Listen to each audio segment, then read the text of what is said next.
देखिए आज का हमारा टॉपिक है बहुपद। इससे रिलेटेड जो थ्योरी पार्ट था वो कल हमने देख लिया था। जीरोज जो हैं और जीरोज और उसके जो गुणांक होते हैं, कोफिशिएंट्स होते हैं, उनके बीच में क्या रिलेशनशिप होता है, ये कल हम देख चुके हैं। अब आज जो है हम देखने वाले हैं, कुछ क्वेश्चन सॉल्व करने वाले हैं हम। तो हमारा फर्स्ट क्वेश्चन है कि द्विघातीय बहुपद यानी क्वाड्रेटिक पॉलिनोमियल के जीरोज फाइंड आउट करने हैं हमें, और उसके बाद उसमें उसके जीरोज और कोफिशिएंट्स के बीच में जो रिलेशनशिप है उनको वेरीफाई भी हमें करना है। तो फर्स्ट क्वेश्चन है हमारे पास 4s² माइनस 4s प्लस 1। ये एक पॉलिनोमियल है, ये s में एक पॉलिनोमियल है। तो सबसे पहले मान लिया हमने, माना polynomial of s is equals to 4s² minus 4s plus 1। यहाँ पे हम इसके गुणनखंड करेंगे, तो यहाँ पे गुणनखंड हो जाएंगे इसके प्लस 1, यहाँ से कॉमन आ जाएगा 2s, इधर बचेगा 2s माइनस 1, यहाँ से कॉमन आएगा 1 माइनस 1 एंड ये 2s माइनस 1, 2s माइनस 1 और 2s माइनस 1। देखिए यहाँ पे जो दोनों हैं, दोनों जो हमारे पास गुणनखंड आ रहे हैं वो दोनों ही सेम है। तो यहाँ पे इसका मतलब जो है, अब हम अगर लिखेंगे तो इसके जीरोस फाइंड आउट करने हैं, तो क्योंकि दोनों सेम है तो हमारे पास सेम दो जीरोस आएंगे। तो अगर हम लिखते हैं अतः 4s² minus 2s 4s² minus 4s plus 1 का मान 0 होगा। ये 0 कब होगा? जब इसके गुणनखंड 0 होंगे, यानी या तो, अब यहाँ पे देखिए दोनों सेम ही है, तो यहाँ तो 2s minus 1 is equals to 0, यहाँ पे 2s माइनस सेम ही है दोनों, तो यहाँ से वैल्यू आ जाएगी s इक्वल्स टू 1/2 या s equals to 1/2। Same value आ रही है यहाँ पर हमारे पास। तो इसका मतलब अर्थात इन दो पॉइंट्स पर जो है, ये दो सेम पॉइंट हैं, s इक्वल्स टू 1/2। इस पर जो ये पॉलिनोमियल है इसकी वैल्यू 0 हो रही है। इसका मतलब s इक्वल्स टू 1/2 जो है वो उसके शून्य है, अर्थात 4s² माइनस 4s प्लस 1 के शून्य हमारे पास हो जाएंगे 1/2 और 1/2 सेम है, ठीक है। अब 1/2 है यहाँ पर, तो यहाँ पर अब हम रिलेशनशिप जो फाइंड आउट करने वाले हैं। देखिए रिलेशनशिप हमारे पास क्या है कि शून्यकों का योग जो होता है वो इक्वल्स टू होता है माइनस एक्स का गुणा डिवाइड बाई x² का गुणा। तो यहाँ पे हम सबसे पहले दोनों शून्य जो है उनका योग कर लेंगे। शून्यकों का योग दोनों को जोड़ लेते हैं हम, तो 1/2 plus 1/2 half half will be equals to 1। अब हम इसे किस तरीके से लिख सकते हैं, यहाँ पे हम लिख सकते हैं -4 इसकी वैल्यू भी 1 होगी, माइनस माइनस प्लस 4 से 4 डिवाइड होकर 1। अब यहाँ देखिए ये माइनस और -4 किसका कोफिशिएंट है, x का कोफिशिएंट है, तो यहाँ पर x का गुणांक, और 4 क्या है, 4 है x² का गुणांक। इसी तरीके से शून्यकों का गुणनफल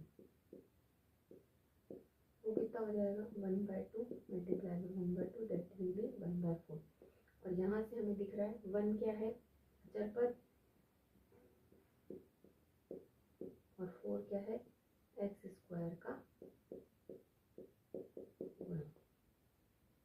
तो यहाँ से इस पॉलिनोमियल के लिए, क्वाड्रेटिक पॉलिनोमियल के लिए हमने जीरोस फाइंड आउट किए, और अगर सेम जीरोस हैं तब भी हम उससे कोई फर्क नहीं पड़ता, ठीक है। ये दोनों एक जगह पर इकट्ठ कर रहे होंगे।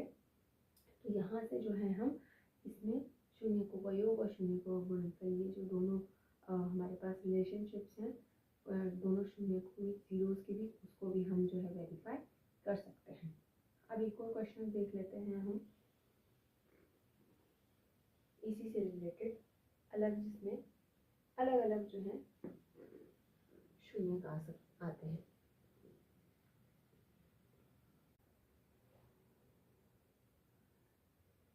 देखिए सेकेंड क्वेश्चन हमारे पास है कि एक द्विघाती बहुपद ज्ञात कीजिए जिसमें शून्यकों का योग और शून्यकों का गुणनफल हमें दे रखा है। जैसे कि फर्स्ट क्वेश्चन है हमारे पास √2 एंड 1/3, यानी √2 जो है वो सम ऑफ जीरोज है और 1/3 जो है वो प्रोडक्ट ऑफ जीरोज है। तो यहाँ पे हम मान लेंगे, माना द्विघात बहुपद, जिसका जनरल फॉर्म होगा वो हम जनरल फॉर्म लिख लेंगे, द्विघात बहुपद ax² + bx + c है। ये हमने मान लिया, ठीक है। और क्या मान लिया हमने साथ में, और उसके शून्यक, उसके जो जीरोज हैं वो अल्फा और बीटा है, ये इसके हमने जीरोज मान लिए। तो अब हमें जो दे रखा है, क्या दे रखा है कि इनके जो शून्यक है उनका योग कितना दे रखा है, √2। तो alpha plus beta will be equals to √2 and alpha multiply beta will be, इसको हम ये भी जानते हैं कि इसको हम रिलेशनशिप में किस तरीके से रखते हैं, अल्फा प्लस बीटा जो होता है वो क्या होता है, -b/a, एक -x का कोफिशिएंट डिवाइड बाय x² का कोफिशिएंट, ठीक है। और दूसरा है हमारे पास अल्फा बीटा जो है उसकी वैल्यू ले रखी है 1/3, जो कि होती है constant coefficient divide by x² का कोफिशिएंट। देखिए यहाँ से अगर हम जो है वैल्यूज पुट करना चाहें, देखिए यहाँ से हमारे पास ये आ जाता है b = -a√2 और यहाँ से आ जाता है हमारे पास a = 3c। तो सब किस पे डिपेंड कर रहा है, c पे डिपेंड कर रहा है। तो यहाँ मान लीजिए यदि मैं c को ले लेती हूँ 1, तो a की वैल्यू आ जाती है मेरे पास 3 और b की वैल्यू आ जाती है मेरे पास 3√2। ये दो वैल्यू, ये हमारे पास जो है a b c की वैल्यू आ जाती है।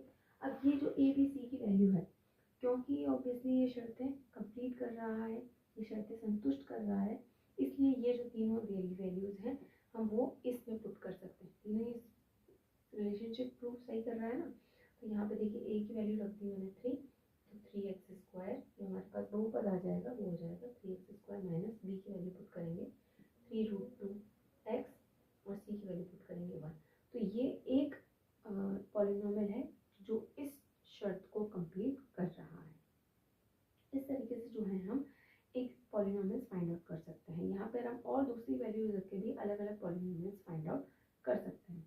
अब एक और क्वेश्चन देख लेते हैं, तरीका सेम ही है।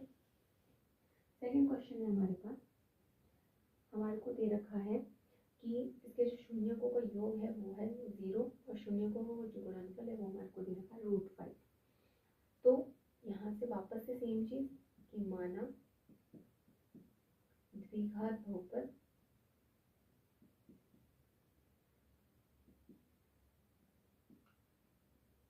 क्या है हमारे पास, ax² + bx + c है तथा उसके शून्यक जो है हमारे पास, उसके जीरोस जो है हमारे पास वो अल्फा और बीटा है।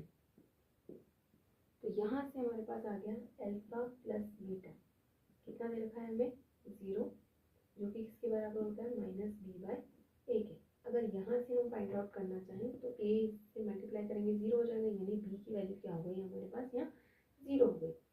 साथ ही अल्फा मल्टीप्लाई बाय बीटा कितना दे रखा है हमें √5, जो कि है c/a। तो यहाँ से हमारे पास आ जाता है c की वैल्यू आ जाती है हमारे पास a√5, एक मल्टीप्लाई कर देंगे तो a√5। अब देखिए b की वैल्यू तो 0 आ ही गई हमारे पास, यहाँ पे ए और सी की वैल्यू निकालनी है। तो यदि ए इक्वल्स टू 1 है, ठीक है, तो सी की वैल्यू क्या आ गई हमारे पास, √5, और बी ऑलरेडी 0 है तो बी की वैल्यू 0। अब ये जो ए बी सी है, क्योंकि दोनों तीनों के जो नंबर्स हैं ये जो है ये द्विघात बहुपद में ये शर्तें पूरी कर रहा है, इसलिए यहाँ पर जो पॉलिनोमियल हो जाएगा वो हो जाएगा, ए की वैल्यू रख देंगे यहाँ पे x², बी की वैल्यू 0 है तो 0 × x 0 हो जाएगा, फिर सी की वैल्यू रख देंगे √5। तो ये एक पॉलिनोमियल आ गया हमारे पास जो ये कंडीशन फुलफिल कर रहा है।